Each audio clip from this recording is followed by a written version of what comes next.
Minecraft has one of the most recognizable progressions in gaming. You spawn into a random world with nothing. You punch a tree, you craft your first tools, you mine deeper, upgrade your gear, and slowly turn chaos into control. Eventually, the game tells you there's an end. You gather blaze rods, you hunt endermen, you open the portal, and you finally fight the ender dragon. But here's the strange part. After you beat Minecraft, the world doesn't really change. It doesn't give you a new path, a fresh challenge, or even new dangers. And that's why for a lot of players, Minecraft's progression doesn't feel complete. It feels broken. Not because the game is bad, but because the structure quietly disappears right after you expect it to evolve. And today we're going to not just talk about what's broken, we're also exploring how Minecraft could fix it and why most players fail to fix it themselves. The early game of Minecraft is genuinely brilliant. There is no tutorial telling you what to do, no quest log, no objective marker. And yet you always know what to do. You need some wood, so you punch a tree. You need stone, so you dig down. You need iron, so you dig deeper. Every step teaches you something without ever explicitly explaining it. Night falls and suddenly the world becomes dangerous. You quickly learn that shelters matter. Light matters, preparation matters, and most importantly, every upgrade feels meaningful. A stone pickaxe is noticeably better than wood. Iron feels like a massive jump. Your first diamonds feel legendary. Even the smallest decisions, where you dig, when you fight, how to explore, carry weight. Minecraft constantly rewards you for pushing a little further than before. It's progression at its purest. Then comes the mid game, and this is where Minecraft truly shines. You're no longer fragile, but you're not overpowered either.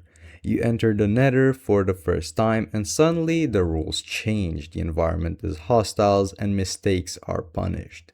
You're forced to plan. You enchant gear, you brew potions, you consider whether to take risks or play it safe. And the most important part? The game gives you direction but never orders you. You don't feel guided by invisible rails. You feel guided by curiosity. You want to explore, you want to prepare, and you want to progress. This feels earned, it feels dangerous, and it feels alive. And for a few hours, it feels like every Minecraft player dreams of a world that responds to you without telling you what to do. By the time you reach the end, Minecraft has trained you to expect something monumental. The Ender Dragon is framed like a final boss. The world feels alien, the stakes feel higher. The fight is a proper crescendo. Every spell, every potion, every arrow you shoot feels meaningful. And when you defeat it, the game rolls the credits. It feels like the end of a journey. But here's the catch. Minecraft doesn't replace that journey with a new one. It doesn't offer a natural next chapter for progression. Instead, it hands you the Elytra and steps back completely.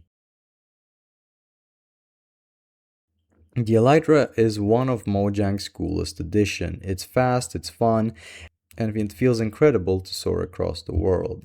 But here's the hidden problem. Once you can fly, Minecraft stops challenging you in the ways it did before. Terrain stops mattering, distance stops mattering, danger stops mattering. Before the Elytra, every block, every climb, every cave felt deliberate. Travel took effort. Exploration had friction, and progression felt earned. After the Elytra, that friction disappears. You're free, but you're also directionless. You can go anywhere, but the game no longer pushes you forward. Progression stops, and suddenly freedom feels empty. After the Ender Dragon, Minecraft gives you no tier of progression, no new threats, no new escalation. You're stronger than the world, but the world doesn't react. The responsibility shifts entirely onto you. Now do whatever you want. For some, that's perfect. For others, it's hollow. You're not quitting because the game is over.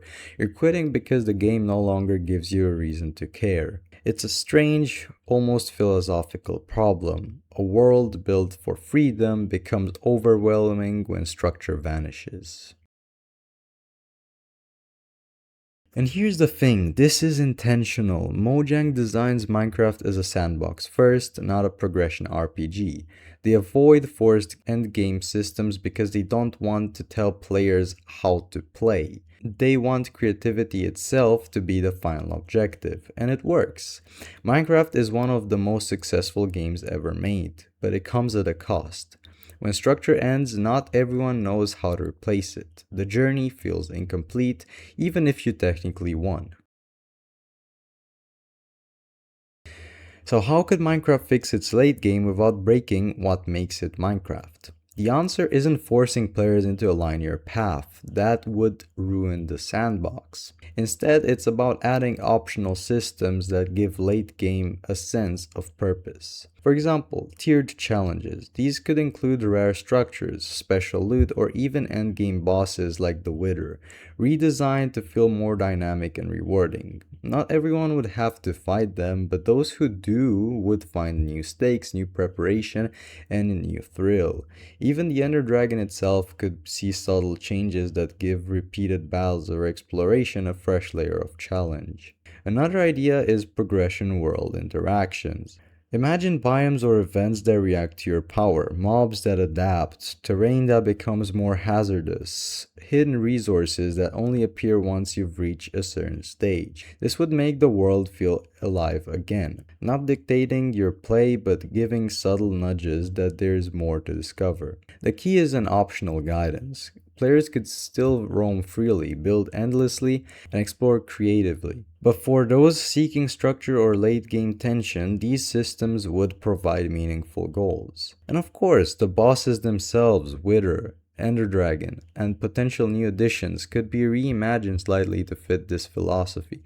Not a complete overhaul, but small tweaks that make encounters more engaging and purposeful. That's a topic worth its own deep dive, a video all about Minecraft bosses and endgame design.